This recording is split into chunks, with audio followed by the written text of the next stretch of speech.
Assalamualaikum warahmatullahi wabarakatuh. Mohon izin Bapak Ibu, kami dari kelompok 2, bagian 1, akan memaparkan mengenai analisis isu kontemporer yang berjudul judi online. Adapun anggota kelompok kami yang terdiri dari 5 orang, saya sendiri Sony, dan 4 rekan saya, Saka, Sarah, Saidah, dan Septi. Pertama, latar belakang. Yang melatar belakangi tema ini yaitu satu, perkembangan teknologi digital yang semakin maju, sehingga menyebabkan akses judi online semakin mudah. Pelaku judi semakin mudah mengakses, dan banyak-banyaknya pejudi baru yang bermunculan, karena aksesnya sangat mudah. Baiklah yang kedua, maraknya kasus kerugian finansial dan sosial akibat judi online. Sehingga para penjudi, walaupun telah melakukan judi tersebut, mereka mengalami kerugian finansial dan sosial. Yang ketiga, pemerintah telah memblokir ribuan situs judi online.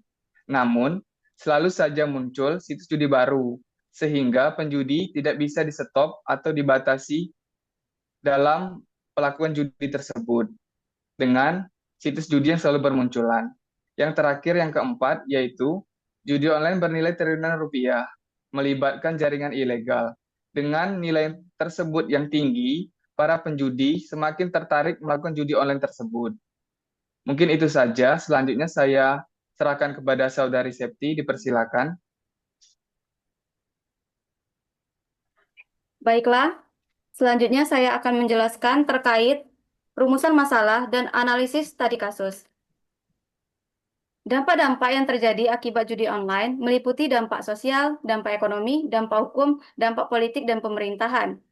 Yang pertama yaitu dampak sosial. Dampak sosial meliputi kecanduan, kriminalitas, hingga kehancuran keluarga. Yang kedua, dampak ekonomi. Dampak ekonomi meliputi uang rakyat mengalir ke pihak ilegal, kerugian triliunan rupiah. Yang ketiga, dampak hukum. Dampak hukum meliputi judi online menjadi pintu masuk pencucian uang lintas negara. Dan yang terakhir, dampak politik dan pemerintahan. Dampak ini meliputi potensi konflik kepentingan jika aparat yang terlibat. Selanjutnya yaitu analisis studi kasus. Yang pertama ada kekuatan. Kekuatan yang kita miliki adalah regulasi dan aparat hukum yang sudah tersedia. Perlu diketahui bahwa sanksi hukum judi online diatur dalam pasal 45 ayat 3 Undang-Undang Dasar Republik Indonesia nomor 1 tahun 2024, yakni setiap orang yang sengaja dan tanpa hak mendistribusikan dan atau membuat dapat diaksesnya informasi elektronik dan atau dokumen elektronik yang memiliki muatan perjudian dipidana penjara paling lama 10 tahun dan atau denda paling banyak 10 miliar rupiah. Yang kedua, kelemahan. Kelemahan terkait judi online ini yaitu teknologi judi online selalu berkembang lebih cepat dari pengawasan kita. Yang ketiga itu peluang. Untuk memberantas judi online ini, kita bisa memanfaatkan big data dan kerjasama internasional. Yang terakhir yaitu ancaman. Ancaman yang terjadi meliputi jaringan global yang rapi dan sulit diputus. Hal itu terjadi karena kemajuan teknologi dan internet yang sulit dibatasi. Selanjutnya, Mbak Dea. Baik, terima kasih. Akan saya lanjutkan. Konflik kepentingan yang mungkin saja terjadi, yaitu yang pertama adalah kepentingan finansial, yang meliputi aparat atau pejabat yang diuntungkan dari bisnis judi online. Kemudian ada hubungan afiliasi, yaitu pelaku judi online dilindungi karena hubungan dengan pejabat. Yang ketiga, penyalahgunaan wewenang. Pejabat yang seharusnya menindak justru memberi perlindungan. Kemudian yang keempat, yaitu penerimaan gratifikasi, imbalan dari bandar judi untuk tutup mata. Dampak negatif yang disebabkan oleh judi online yaitu yang pertama dari individual itu sendiri, yaitu menimbulkan kecanduan, stres, hutang, kehilangan pekerjaan. Hal ini dapat merusak fungsi otak dan menimbulkan rasa penasaran, karena biasanya pelaku akan diberikan kesempatan untuk menang, kemudian kalah, kemudian menang sedikit. Demikian seterusnya sehingga menimbulkan rasa penasaran dan terulang terus-menerus sehingga menyebabkan hutang yang besar, kehilangan aset, bahkan kebangkrutan. Kemudian dampak negatif yang kedua yaitu dari lingkungan keluarga.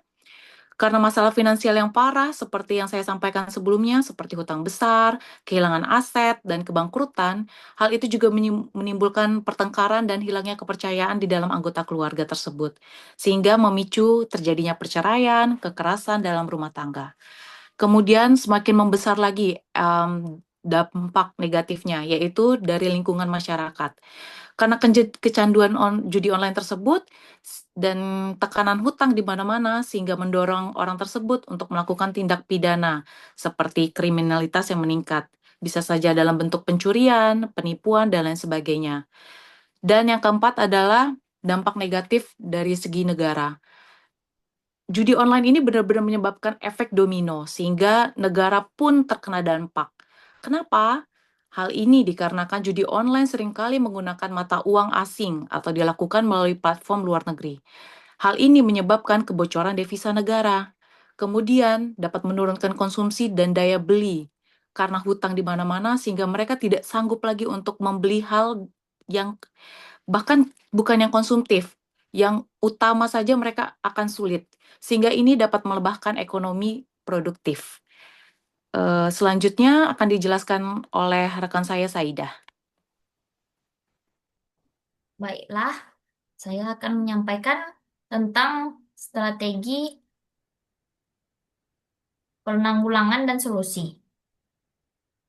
Regulasi dan penegakan hukum, yaitu untuk memperkuat sanksi dan menindak tegas aparat yang terlibat. Kemudian adanya kerjasama lintas negara untuk memberantas jaringan judi online internasional. Kemudian adanya literasi digital dan edukasi publik, yaitu untuk melakukan kampanye bahayanya judi online di sekolah maupun kita sebagai ASN. Kemudian adanya penguatan sistem pengawasan pemblokiran secara real time dan monitoring transaksi keuangan. Kemudian adanya internalisasi integritas ASN, yaitu melakukan pelatihan serta melakukan kode etik untuk mencegah konflik kepentingan. Baiklah, selanjutnya akan disampaikan oleh Sarah. Baiklah, terima kasih. Terakhir, kita masuk di sesi kesimpulan. Judi online memang menjadi salah satu isu kontemporer yang kompleks karena menyentuh banyak aspek kehidupan seperti ekonomi, sosial, dan berdampak moral yang sangat luas. Ada banyak potensi konflik kepentingan yang membuat pemberantasan judi online di Indonesia ini menjadi tidak mudah. Beberapa di antaranya, yaitu pihak tertentu diuntungkan secara finansial dari bisnis judi online ini. Misalnya, oknum penyelenggara, bandar, bahkan sindikat internasional. Kedua, yaitu potensi keterlibatan oknum aparat atau pejabat yang menerima keuntungan sehingga tidak maksimal dalam melakukan penindakan. Ketiga, yaitu ketidakseimbangan antara kerugian masyarakat dan manfaat ekonomi yang diterima kelompok tertentu bisa membuat pemberantasan judi online ini menjadi setengah hati. Untuk itu, solusi untuk mengatasi judi online ini memang harus komprehensif dan multidimensi. Tidak cukup hanya dari satu sisi saja, harus juga dari beberapa sisi, misalnya dari sisi hukum, edukasi, dan penguatan budaya integritas kepada masyarakat, juga penentu kebijakan. Baik, itulah sekian dari kelompok kami. Terima kasih sudah menyaksikan presentasi ini. Kami akhiri. Assalamualaikum warahmatullahi wabarakatuh.